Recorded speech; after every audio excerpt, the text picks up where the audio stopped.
Hello and good evening, Chicago. Welcome on in to Chi-Town Weekly. What a week it was as the NFL draft came and it went, and suffice to say, it was a good one for Chicago. Ryan Poles worked his magic, to say the least. Some moves that were expected, some players that were not. One that I was absolutely in love with, another that I'm going to have to get talked into a little bit, but at the same time, I don't think it'll take too much. Plus, just all kinds of fun. We will have some help breaking down the draft tonight, as we've got Mike Patt will be on hand. We'll also have some thoughts from several other IE Sports radio hosts, including Karen Rodriguez and Larry B. And also from Seattle, Jacob Dennis giving their thoughts, some local flavor onto the Bears picks. It's not going to be just NFL draft, though. No, we do have other things to discuss tonight. The White Sox remembered how to play baseball for a weekend. Apparently, Caleb Williams coming to town was good for them also. And we have a legend to remember as she sails into retirement. All that and more coming up right now on Chi-Town Weekly. Do not go anywhere.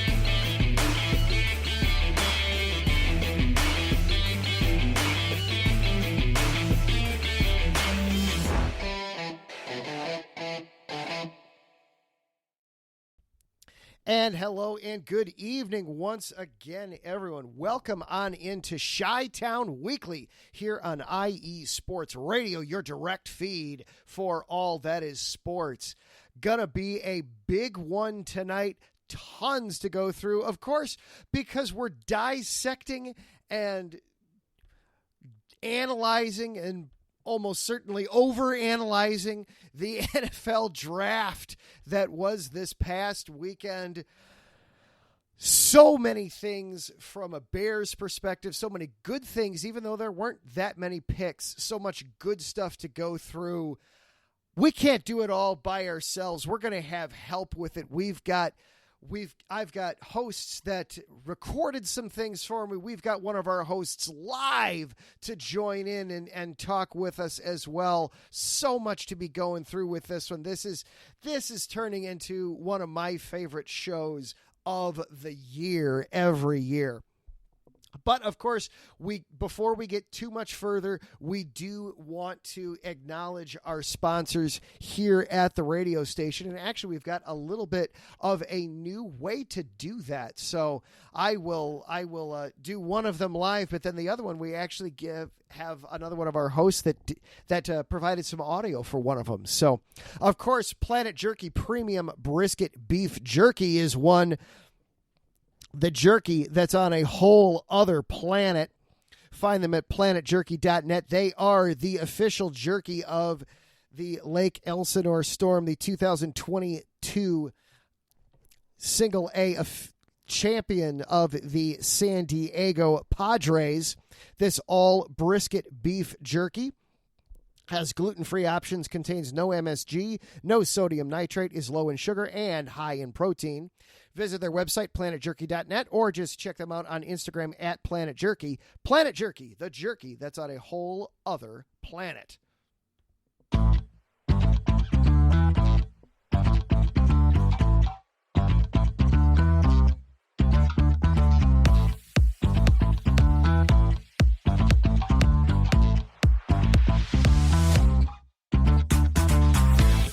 Hey there, IE Sports Radio fans. Be sure to check out our sponsor, Seal the Deal Wax Seals by Cecilia B. You just finished your very own wedding or baby shower invitations and you're looking for that extra special touch? Maybe you just wrote a letter to a relative or a friend and you want to add to their smile when they receive it. Then seal the deal with Cecilia's handmade sealing wax stamps for your invitations, letters, and gifts. You bring the deal, we'll bring the seal.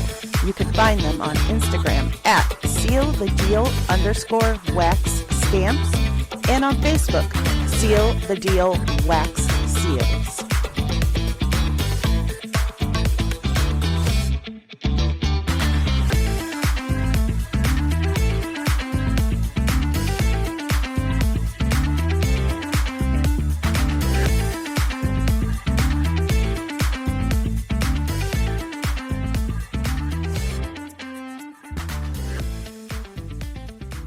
And welcome back into Chi-Town Weekly.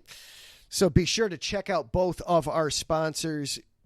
Wait till after you're done listening to the show, though, if you can. and of course, IE Sports Radio for the last 9.5, very nearly 10 years now, has been continued to bring you amazing content ranging from interviewing legendary athletes and having tailor-made shows all across the country. Be sure to follow us on all major social media platforms at IE Sports Radio, whether it's Twitter, Instagram, Facebook, TikTok, for as long as that's still legal in the United States, to keep up with the latest in sports and with our shows. Also, check out the daily updated website, iesportsradio.com, for sports news, the IE Sports Radio blog, our Hall of Fame, Fans of the Month, pages dedicated to each podcast, our IE Sports Radio community forum, and stop by the shop to check out the merchandise. Thank you for making IE Sports Radio your direct feed for all that is sports.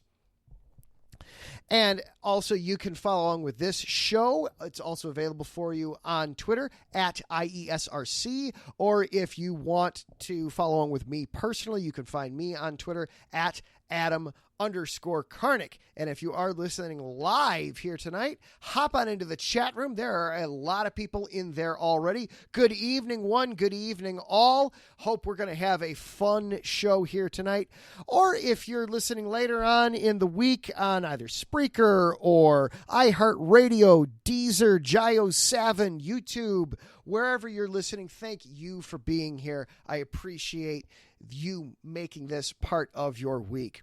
Before we go any too much further into this, I do want to bring in, we have one of our other hosts here at IE Sports Radio live here with us tonight. You can hear him usually Friday nights at 8 o'clock Central Time, talking all about DMV sports, as well as getting us educated on the latest bottle of wine. But you can also hear him from time to time guesting over on 3 and Out with Larry B, breaking down lots of things going on in the NFL world. And you heard him quite a bit leading up to the draft. He is our one and only very own here at IE Sports Radio, Mike Patt. Mike, how are you tonight, sir? Oh, I am doing fine. Despite the Baltimore Orioles' best efforts over the last couple of days, I am still doing fine, Adam. Oh, well, apparently the Orioles losing may have been what it takes for the White Sox to win. So in that case, don't worry. It will turn around and correct itself very quickly. I can only hope so. So as we what overall, let's start here. What were your thoughts on the draft as a whole as we get into this? Well, if I'm going to reference the movie Anchorman and the scene after their little fight scene between all of the news stations where they're back at the station and Will Ferrell's character, Ron Burgundy, goes, well, that escalated quickly, because that's really how I felt, the first 6 or so picks, pretty much exactly what most people expected. In fact, I believe from your mock draft, Sir Adam, I believe you actually got the first 6 picks exactly right. But then, pick 7 happened. It was a little bit, off the wall, but not something too crazy. And then we got to Atlanta. And that is when it all started to fall apart and it all started to get crazy, to the benefit of Chicago, probably more than anyone. Oh, absolutely. And you're too kind for pointing out that I got the first 6 picks correct. Since you do that, I will serve myself the humble pie. And I'm pretty sure after getting the first 6, I am reasonably certain I missed the final 26. So, it all balances out in the end. You, to your credit, sir, you came in, I believe, second in this year's competition. So you still did very well overall.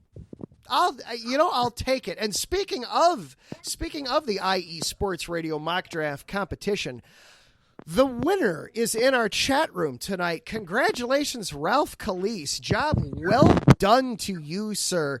Mike, I know you told us he won. What were some of the numbers there for Ralph on his draft? So Ralph got a total in our scoring system of 12.75, which not only won this year's challenge, but I actually had to go back and double check. It is actually the highest total to date of any mock draft in the mock draft challenge going back 4 years. Some of the picks that really scored it for him, he got Darius Robinson to the Cardinals at pick 27. Nobody else got that pick correct. And he also was the only one to predict the 49ers to draft a wide receiver at pick 31. Now, he didn't get the receiver right, but he still at least got partial credit for that part, whereas everybody else got a big fat goose egg for that one. Ralph letting us know in the chat room he's blushing. Well done, sir. And a quick aside for those that might be wondering, what are you guys talking about? How do you get partial credit here? Mike puts together a very detailed and specific list for us when we're going through. Obviously, you get the most points for getting the pick exactly correct, but he then gives us partial credit for things like you got the position correct, but they went with a different player, or you also do take trades into account, right? Where you wind up somebody moved out of that pick, but then it wasn't the team, but the player went there, correct? Correct. Yeah. So a great example this year, because several people got this one, was a lot of people had Tyler Guyton mocked to the Cowboys at pick number 24. But then, of course, the Cowboys traded back to pick 29, but they still took Tyler Guyton. Now, I could be really harsh and just give nobody credit for that. But I mean, come on, a lot of people called it. They should at least get some credit for that one. They, to put it in school terms, they showed their work. Right, exactly. It's if they would just avoid those darn trades, if they would just be locked into the spot, a team like the Minnesota Vikings probably would have benefited. But that's a whole other discussion. Right.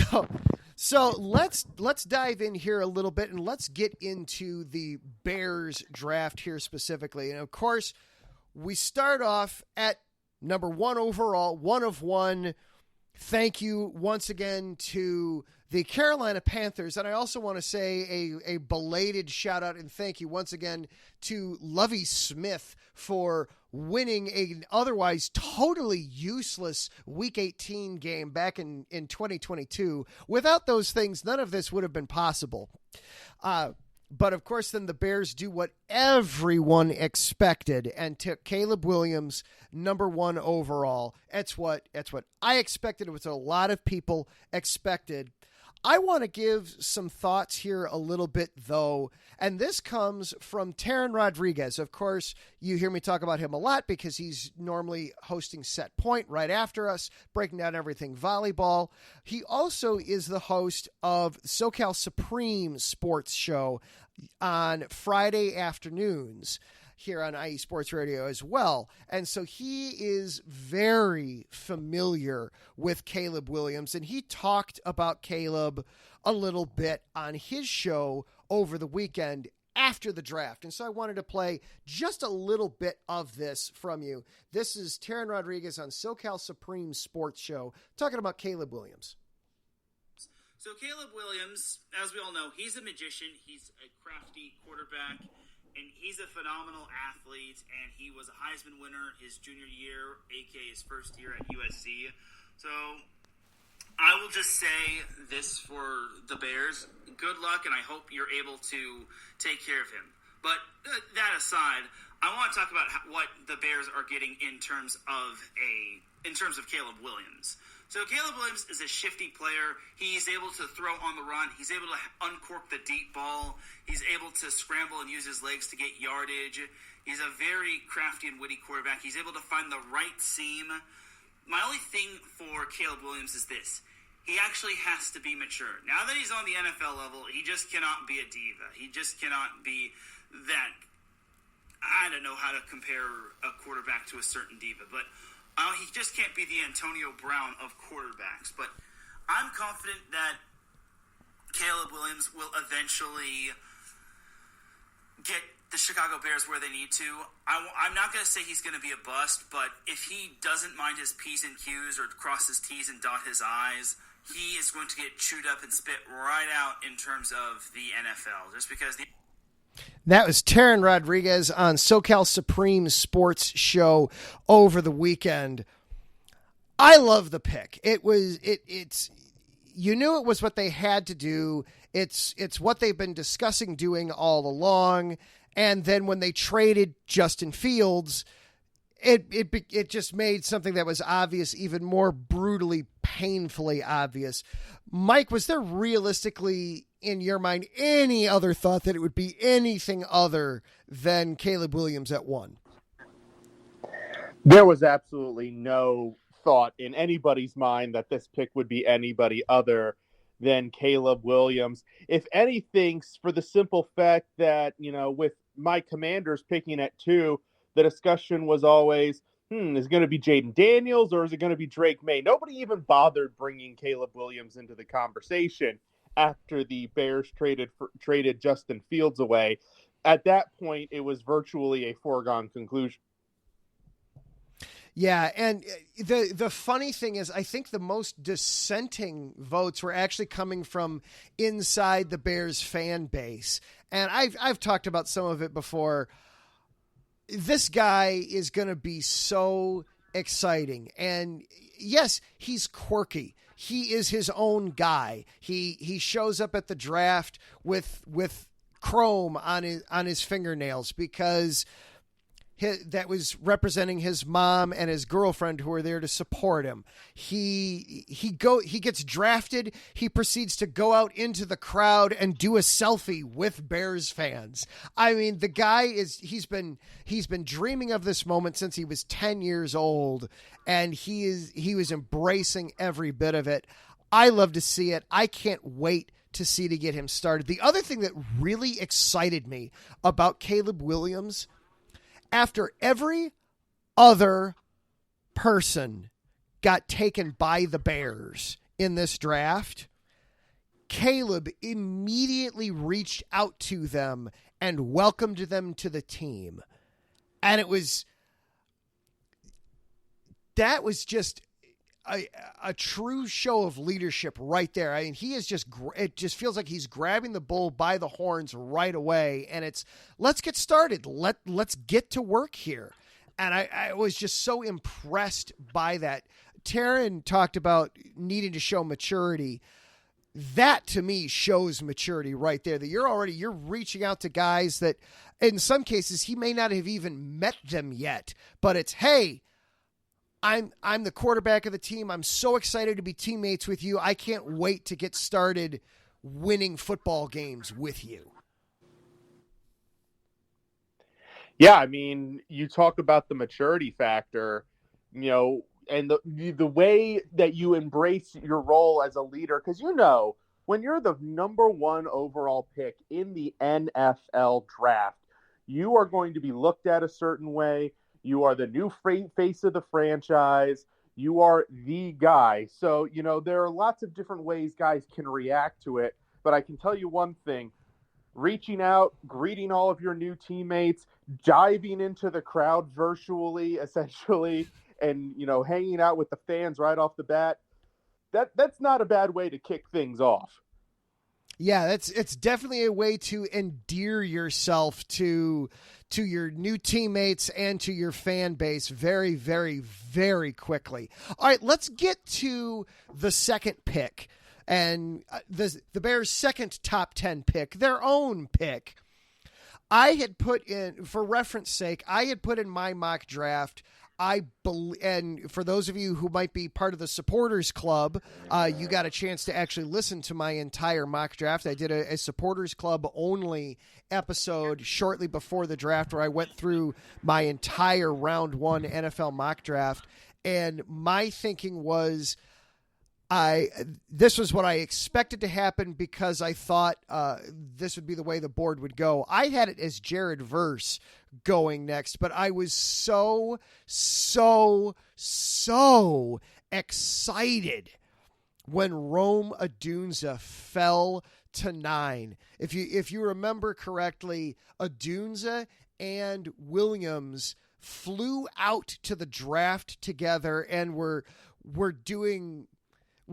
talking back and forth with fans on Twitter while they were on the plane. They were posing for pictures together before the draft even started.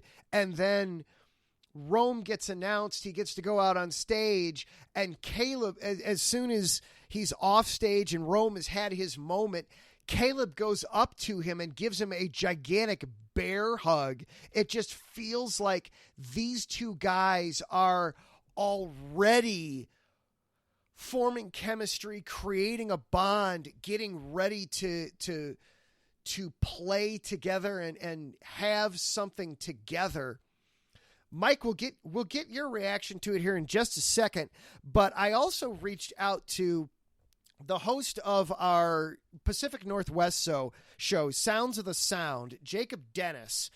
And he gave a great breakdown here and his thoughts of Rome Odunze, the Bears' new wide receiver. So here is Jacob Dennis.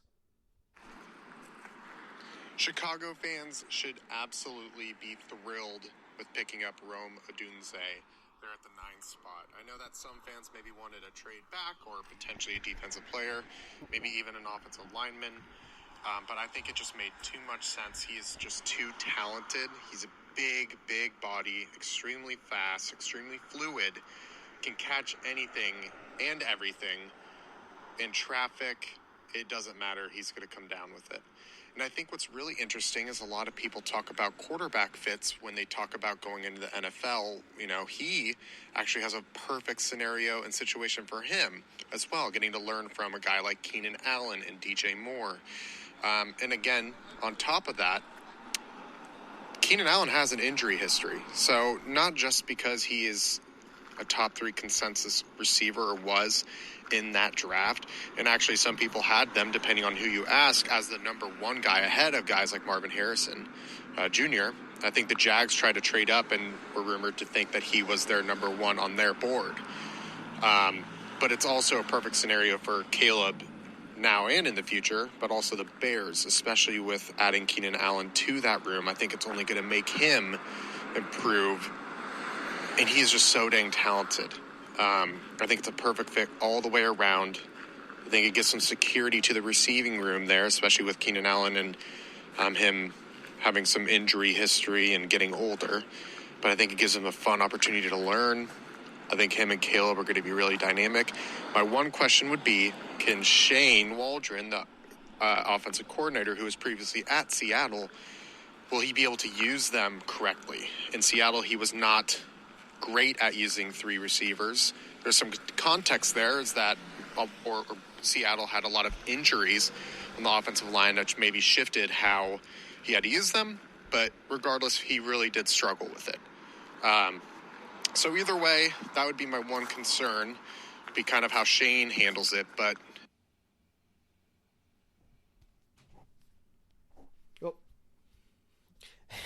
lost the last couple seconds there from Jacob. But Jacob Dennis, host of Sounds of the Sound. You can catch him also on Fridays on IE Sports Radio. He is at, I believe, 5 o'clock Central Time. That I have to double check. He's one of the newest shows. So, but some great stuff there. I also liked how he brought up and referenced Bears' new offensive coordinator, Shane Waldron, figuring out how to get to use these new toys. But as we bring Mike Patt back into it here, that's very much a first world problem, though, isn't it? That you have 3 starting caliber wide receivers that you have to figure out how do you use them properly in your offense. Oh yeah, heaven forbid that you have an abundance of wide receivers and you have to figure out how to get them all the ball. Yeah, no, nobody wants to have that problem, Adam. Not in the slightest. But in any case, yeah. I mean, this was a phenomenal pick, and I think I said on the mock draft show that I did with Larry B before the draft, I think I predicted, even though I had the Bears also taking Jared Verse, I anticipated something happening ahead of the Bears that would cause Rome Odunze to be available. And if he was available, that would be the pick. To me, this is the second best outcome that could have happened. The first, I would say, and you may or may not agree with me, Adam, but I would say the best, outcome would have been Joe Alt from Notre Dame dropping to the Bears at 9. But ultimately, this is a fantastic result for the Chicago Bears. Yeah, it's interesting you bring that up with Alt. In my mind, and we have all 3 players represented in one way or another here on the show tonight, because Wes Trueblood in the chat was very much pounding the table for one of these other 3. I had 3 guys in my mind where it was, if one of them is there at 9, you turn in the card. Joe Alt was one of them, the left tackle out of Notre Dame. Malik Neighbors from LSU, that was Wes's guy. And then mine was Rome Odunze. Part of the reason for me it was Rome was because I just didn't believe that Alt or Neighbors would still be there at 9. It would have required basically the first 7 picks to go quarterback for you to have to worry, to have the option of Alt or Neighbors to be there at 9. I just didn't see any universe where those guys could be there. So that was why Odunze was kind of my dream grab. And Wes even brings him in the chat room. Braxton Jones is fine. We can do just fine. But then that leads into then the next Bears pick. So of course the Bears have the 2 picks in the top 10.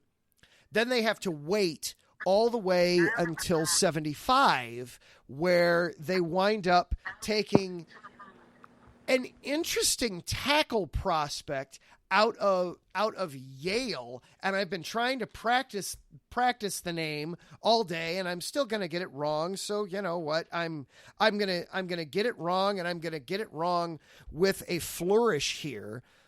But out of Yale University, Karim Agadabaji, who is What are your thoughts there, Mike? I mean, first of all, you're talking about obviously a lower tier of collegiate competition because you're coming from Yale, you're coming from the Ivy League. You're not taking on Alabama, you're not taking on Ole Miss, you're not taking on USC, you're taking on Harvard or Princeton or a very different class of competition. But at the same time, you've got a young man here who he hasn't given up a sack in something like 2 years in his collegiate career. He seems to have the measurables. He seems to have the size. And my God, has he got the fire and the passion and the energy. He's from Hinsdale. He grew up a Bears fan. One of the most fun things on Friday was everybody finding his old tweets from during the pandemic season and how he was just absolutely ripping the Bears offensive line to shreds, just like all the fans were. That was one of the most fun and exciting parts of the Bears Twitter experience Friday night. What are your thoughts of this young raw prospect the Bears got at 75? Well, I think you actually summarized it pretty well with your last statement here. A young, raw offensive lineman. By the way, I actually, while you were talking, I Googled. It looks like the correct pronunciation, this is according to The Athletic, is Karan Amagaji. Amagaji. Okay, so I just have to Amagaji. I just have to take some of those letters out. Yep. So there you go. So you can practice that while I talk about him here a little bit. But yeah, I mean, this is a guy, he has extraordinary upside. He's got incredible physical tools. He's got a monstrous wingspan and length. I think he had the second longest wingspan of any offensive tackle. Huge long arms. So the look and the appearance is everything you want. Now, to your point, played a different level of competition at Yale, got away with being able to perform with his physical gifts versus having to focus on technique, footwork, things like that. So there's still a lot of development to be had. However, if the Bears are content with who they have for their starting five, particularly at the tackle spots, which we can believe that Braxton Jones will be penciled in as the left tackle and Darnell Wright will be penciled in as the right tackle, unless you've heard otherwise.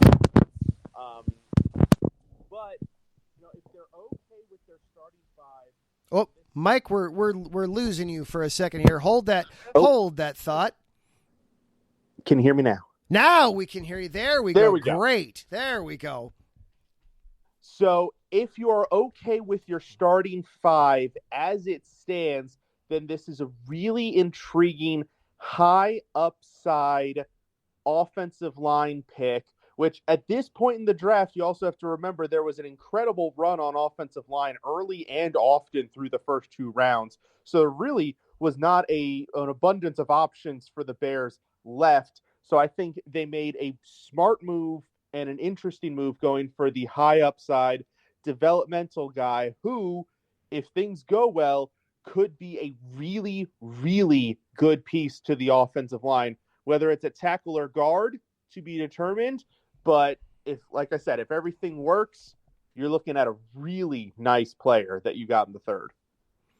Yeah, and I've been throughout, as we've been prepping for the draft, I've been using the Athlon Sports NFL draft preview. They had him locked in as a third round pick. So the value there, I feel like, even though he comes from the FCS level, it's good value. He's raw, but this I feel like this is an upgrade for the Bears in the short term as a swing tackle. They had Larry Borum there last year, and Borum has really fallen out of favor with the coaching staff. So I feel like this is that third tackle right out of the gate.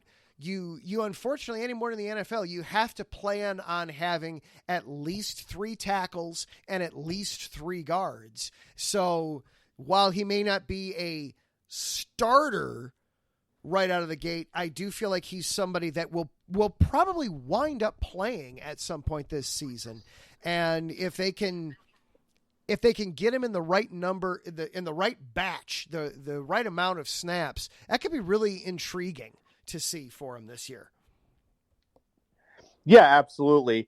And, with the new 17-game schedule and with the league constantly, I'm going to use the word threatening to expand it to an 18-game schedule, your 6th offensive lineman is a starter.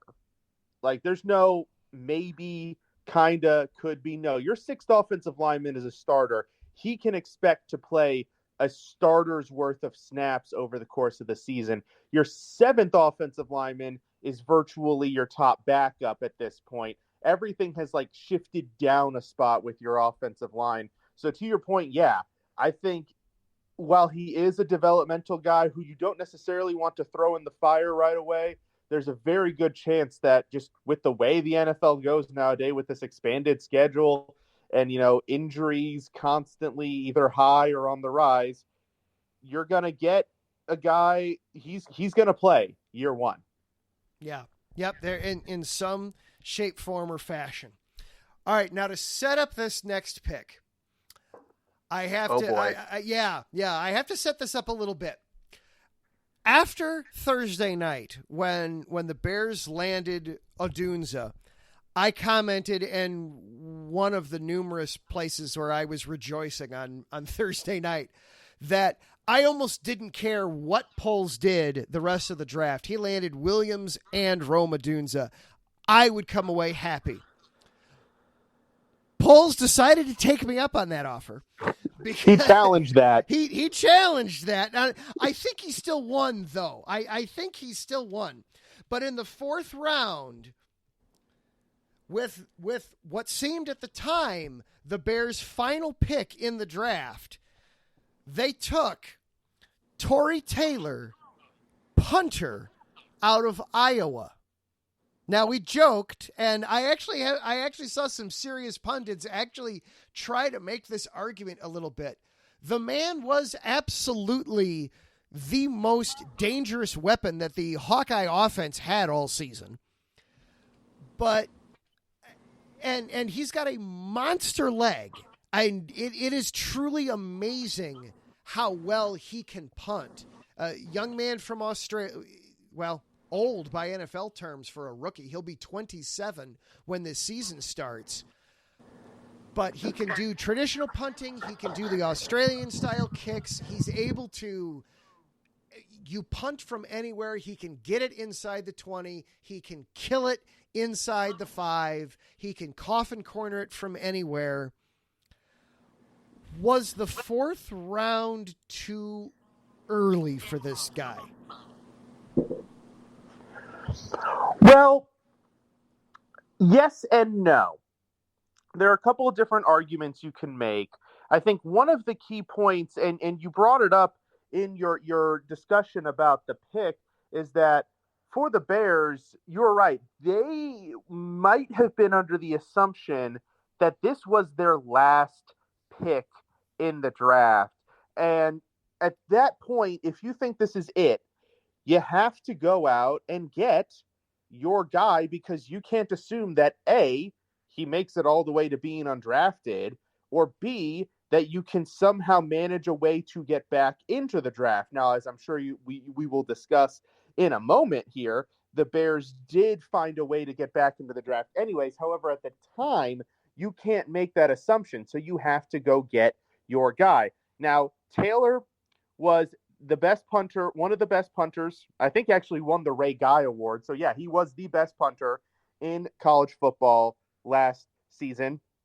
Set a record, if I recall, for most punting yards in a season, or maybe his career, one of the two. He set one of those records, and he actually had a pretty dang good average in the process. So this is a guy, he's got good experience.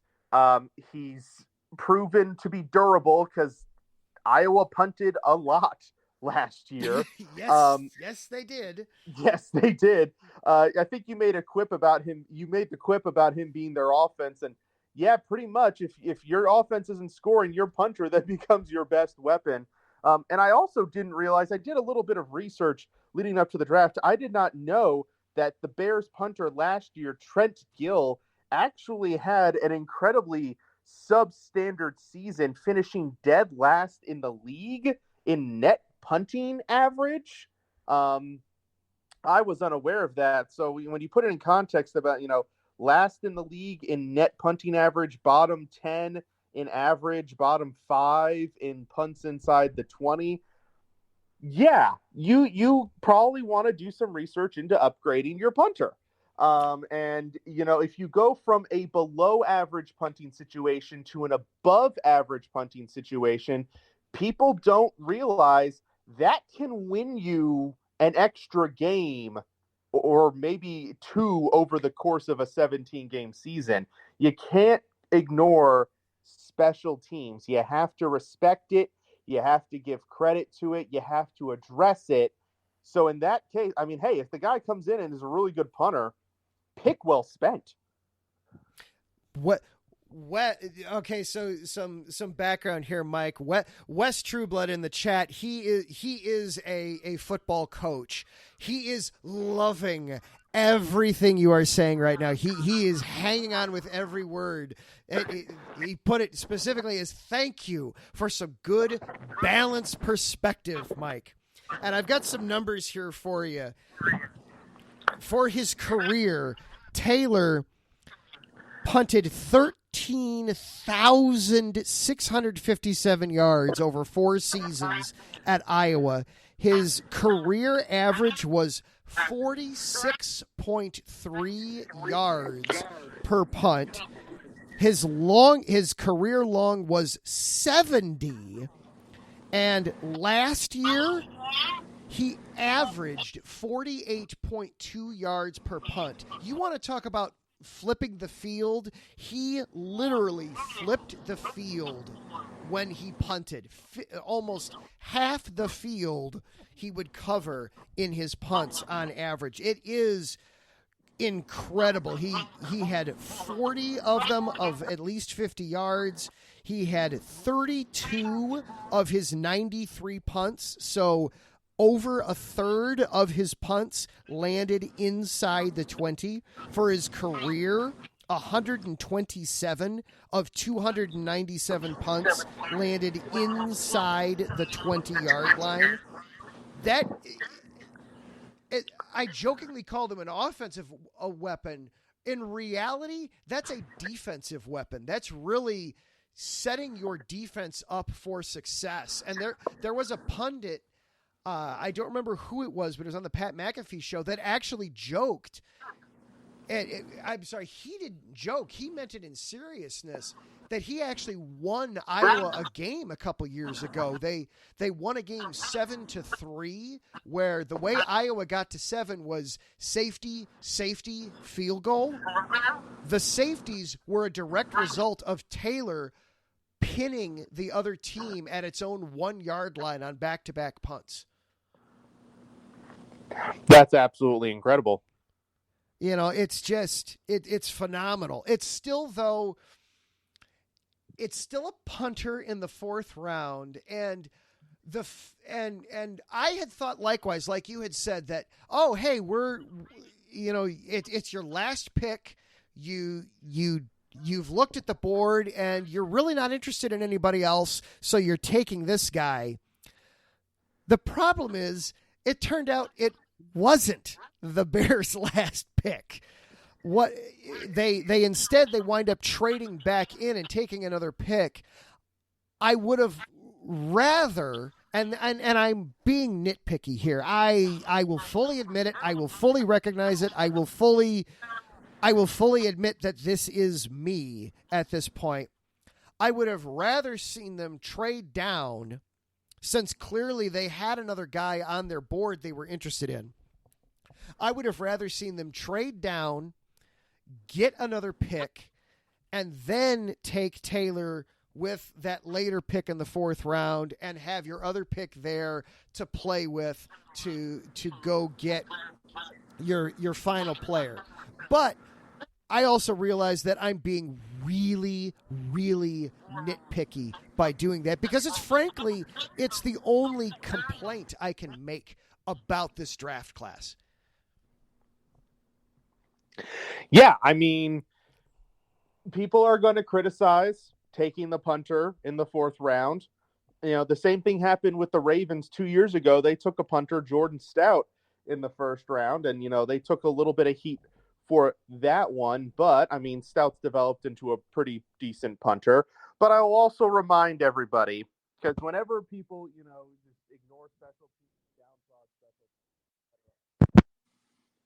Yeah, whenever people ignore special teams or they put down special teams, I always like to remind everyone, and I apologize to Taryn Rodriguez if he's listening in the chat, but of the 2010 San Diego Chargers, who were the team, if you recall, Adam, I'm sure you heard about this, they finished the season 1st in offense, 1st in defense, but their special teams was so atrociously bad in all facets of special teams that they missed the playoffs.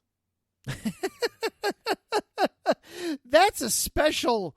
You gotta work really hard to do that.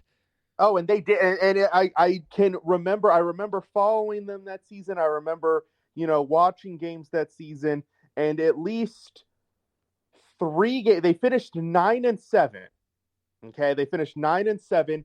At least 3 of those 7 were due to either a missed field goal, which I think accounted for 2 of them, or I remember one game specifically, they had multiple botched punts that literally gave the other team the ball like inside the 30-yard line.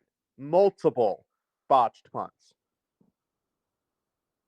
Yeah, special teams, it can kill you if you ignore it. You cannot ignore any of those phases of the game, as Lovie Smith used to famously call them. Well, all right, let's get into that last pick. Since we teased it a little bit, the Bears. Now, this was a brilliant move. The Bears had traded their 5th-round pick to Buffalo to get Ryan Bates, who's going to compete for the starting center job this year. They wind up getting that pick back from Buffalo in a trade for a spare 4th-rounder next year. So in essence, they trade for their own pick back, so they get Ryan Bates for a future 4th-round pick, and they use their 5th-round pick to draft Austin Booker, the edge rusher out of Kansas. What are your thoughts on Booker? He is a young, raw guy. Yeah, exactly. I mean, for all of the comments we made about how young and raw Kuran Amadeji is, I think you can amplify that by 2 to get to Booker. I mean, this is a guy, he only started 1 collegiate game in his entire career, but he had an incredibly productive season in his 1 full season of at least, performing and getting snaps last year at Kansas. And then you turn around and he doesn't have the greatest combine. He doesn't have a great post-draft or pre-draft process, which probably dropped him down a lot of people's boards. So with this pick, well, first of all, the Bears address yet another need, and we have to, acknowledge the Bears addressing 5 pretty significant needs on the team with their 5 picks. So you got to give credit there for the Bears for doing so. But they do so with a guy who you got to bet on the youth, as you said, the size and the length, the tape, and the tape from his junior year, the tape from his final season at Kansas. You're betting that you are getting that guy over the guy that didn't test well at the combine and the guy that didn't really produce much of anything to start his college career. So it's a bit of a gamble. Of the 5 picks, it is most certainly, I would say, the biggest gamble of the group.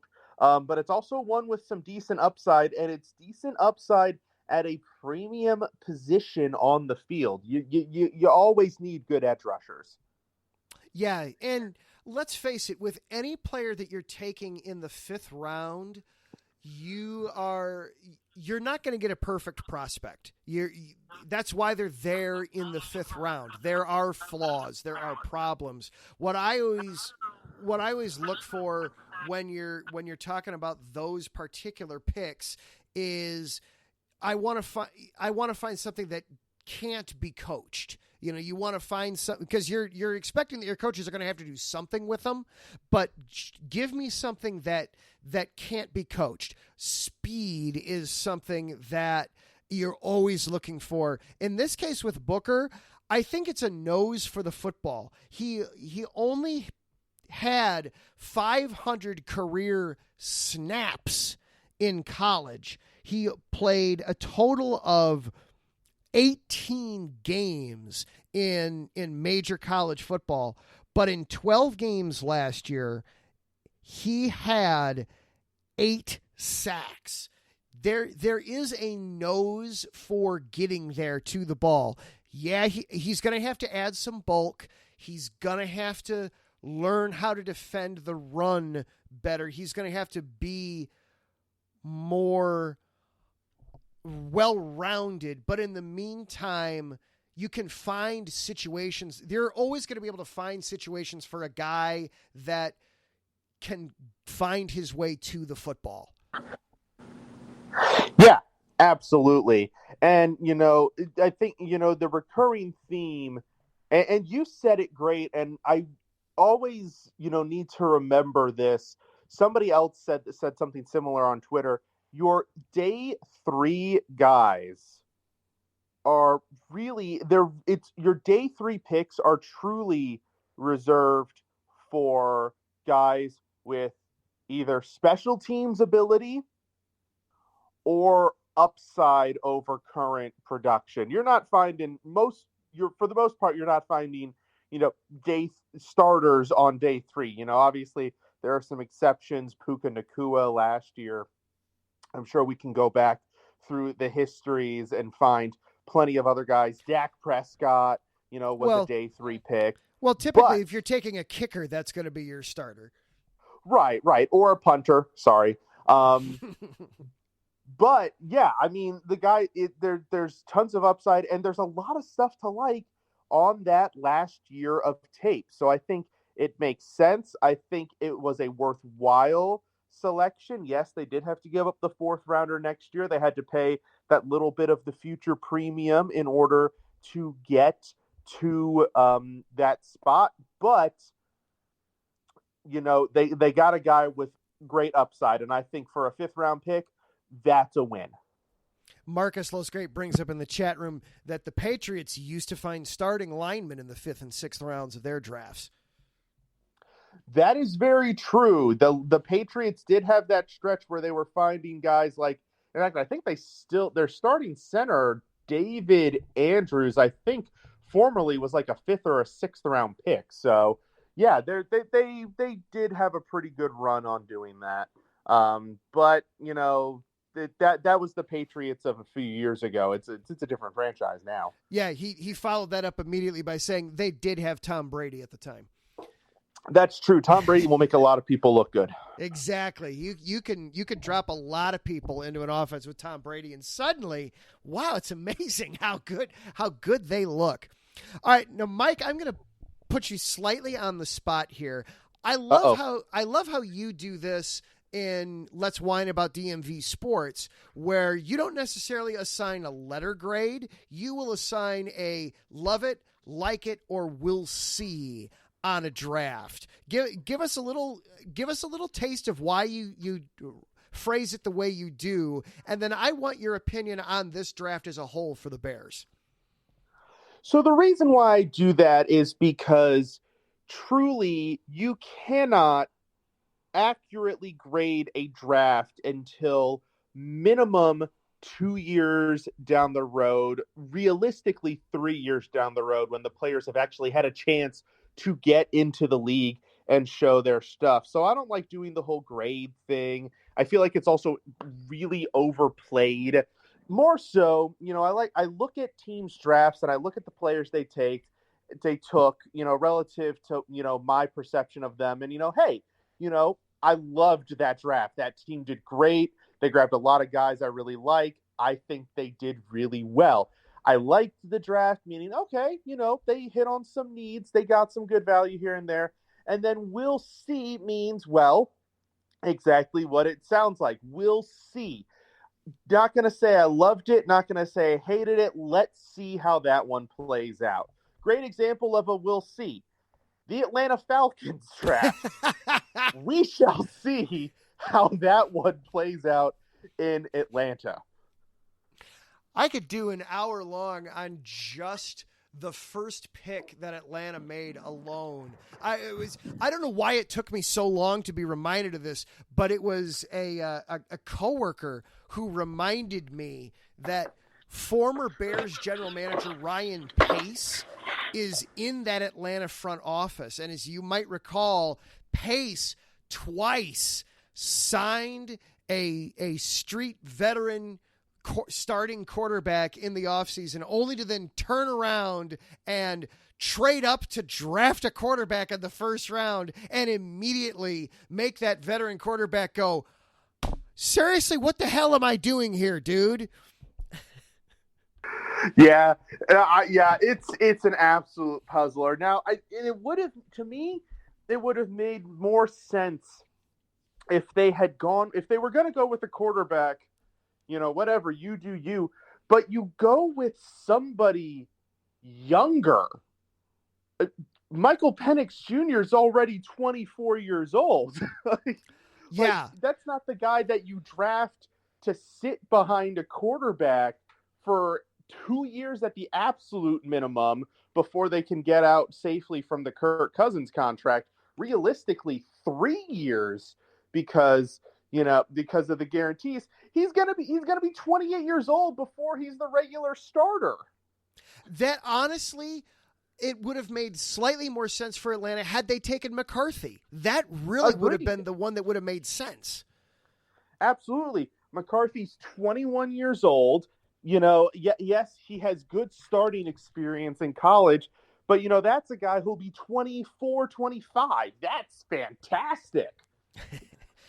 But anyway, we didn't get to deal with McCarthy and the Vikings, and as soon as that happened, I was getting Christian Ponder memories all over the place. But anyway, we'll get ourselves back on track here. So when you look at this Bears draft, do you love it, like it, or is it a we'll see? I gotta be honest with you, Adam. Please. I'm gonna give you my true hard feelings on this. Oh, but now I'm worried. Okay. I loved this Bears draft. If only for one specific reason. All right. I had on my board, I do like a top 20 board. I don't go crazy with it every year. But on my board, I had Caleb Williams was my number 2 overall prospect in the entire draft behind Marvin Harrison Jr. Reasonable. And realistically, Chicago was never going to take Harrison Jr. once they traded Justin Fields. So that pick was great. I had Rome Odunze as I couldn't decide between him and Neighbors, so they're 5 and 6. Either way. They got 2 of the top 6 prospects, in my opinion, with their picks.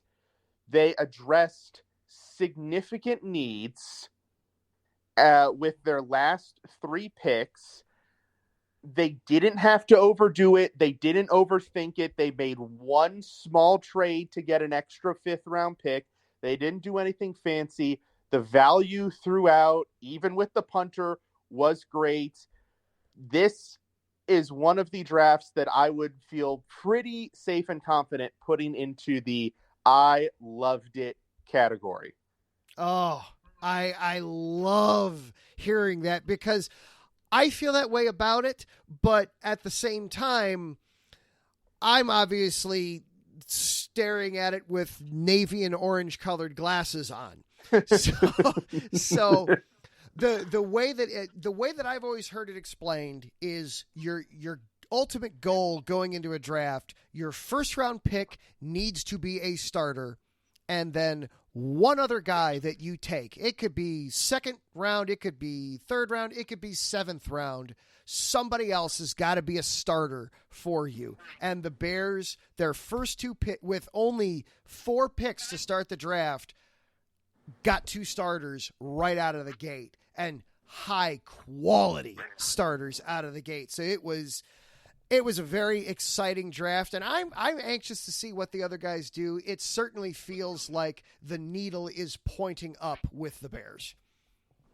Agreed, 100%. When you look at what they did this offseason, the moves they made, the upgrades they made to the weapons on the team, adding at receiver, adding depth at tight end with Gerald Everett, who I actually really like. I think he's a really good tight end. The help at running back.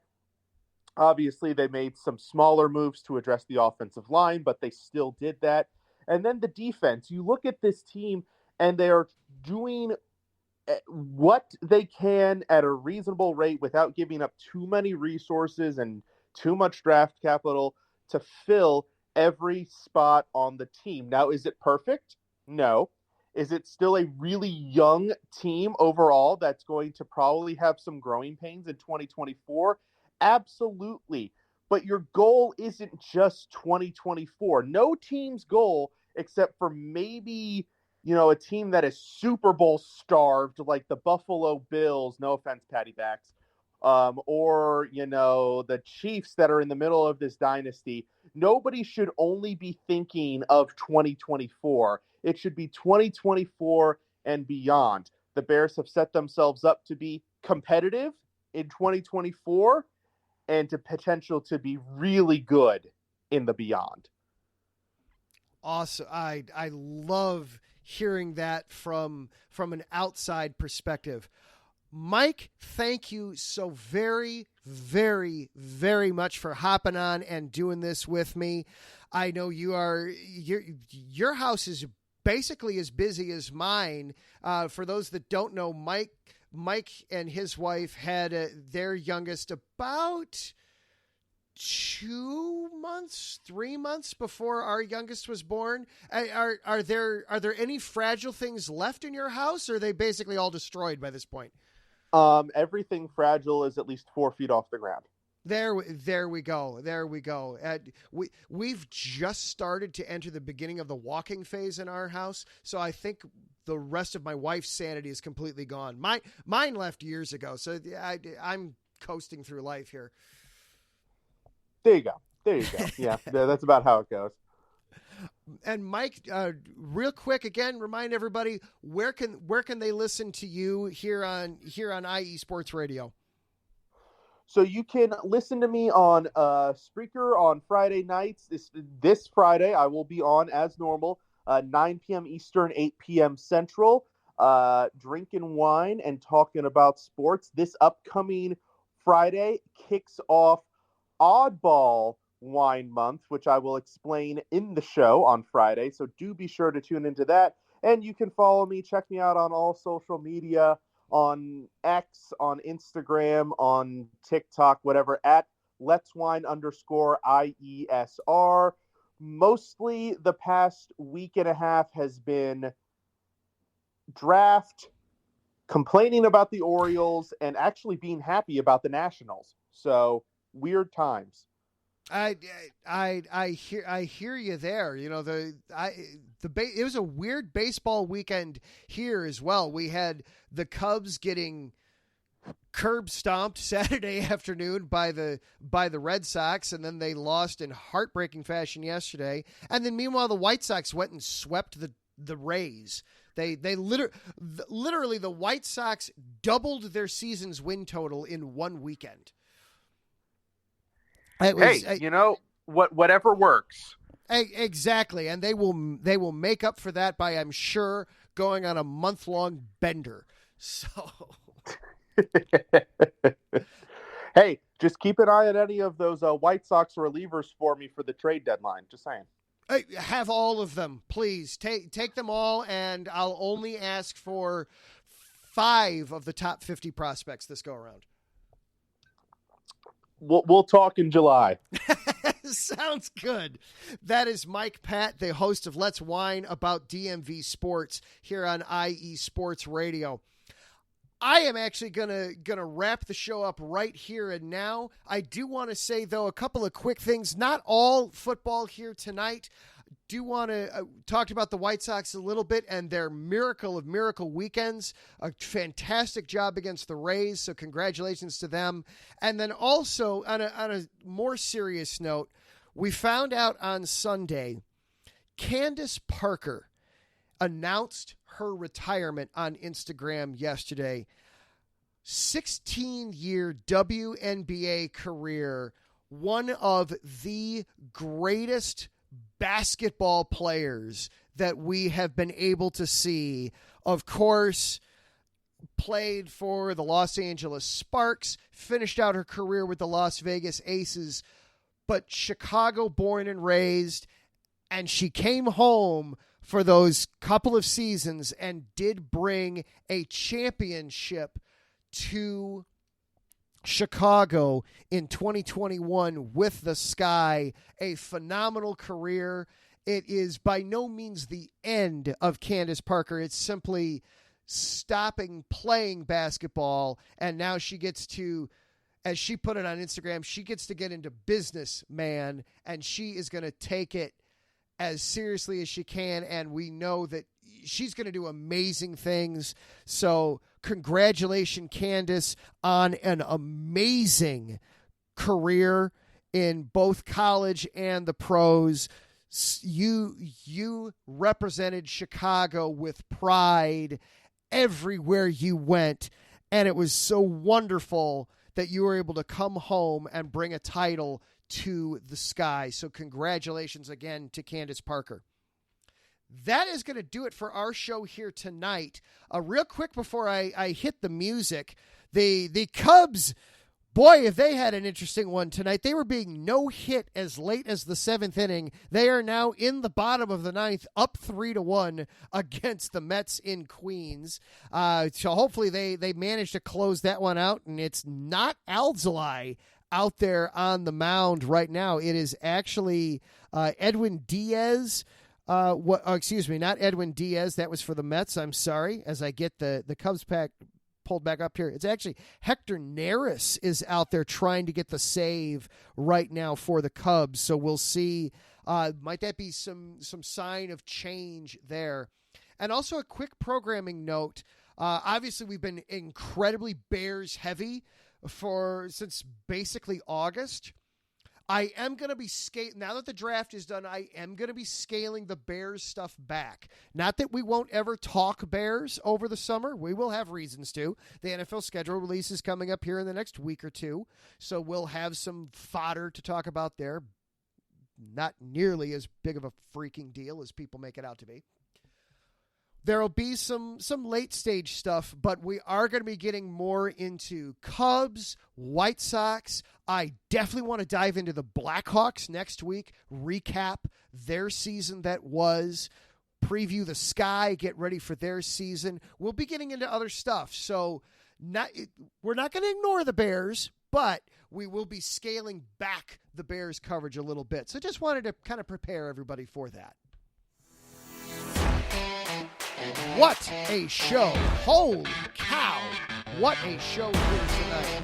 Thank you again to our sponsors, Planet Jerky Premium Brisket Beef Jerky, the jerky that's on a whole other planet. Follow them at Planet Jerky on Instagram or check them out at planetjerky.net. Also, Seal the Deal Wax Seals by Cecilia B. Be sure to check them out on Facebook. Search Seal the Deal Wax Seals, or on Instagram, Seal the Deal _wax stamps.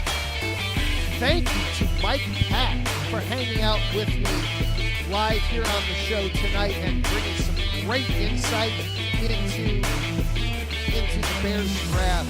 Thank you to Taryn Rodriguez and Jacob Dennis, both for providing some insight for their local Bears draft prospects. Thank you to everybody hanging out in the chat room. Ricky Keeler, Marcus Los Great, Jen B, Wes Trueblood, Ralph Calise, Kathy Kearney. Thank you, everybody, for hanging out in the chat room. Finally, thank you for coming here and listening. I really appreciate whether this was show number 180 for you or this is show number 1 for you. Thank you for being here. I hope you come back for more. I am humbled every time that I see everybody's faces pop up in the chat room. We are it for IE Sports Radio tonight, so we are it until Tuesday. A big Tuesday.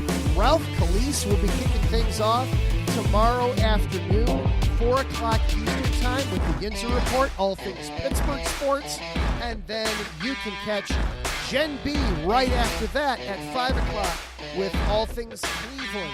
Patty Bax with all things Buffalo. We got to talk about the trade development happening going on there. I will be back on tomorrow night as well with my buddy Zach Pupless, breaking down all things hockey on the Neutral Zone. If nothing else, though, we will see you next week. This is Adam Cunningham for IE Sports Radio. We'll see you next time.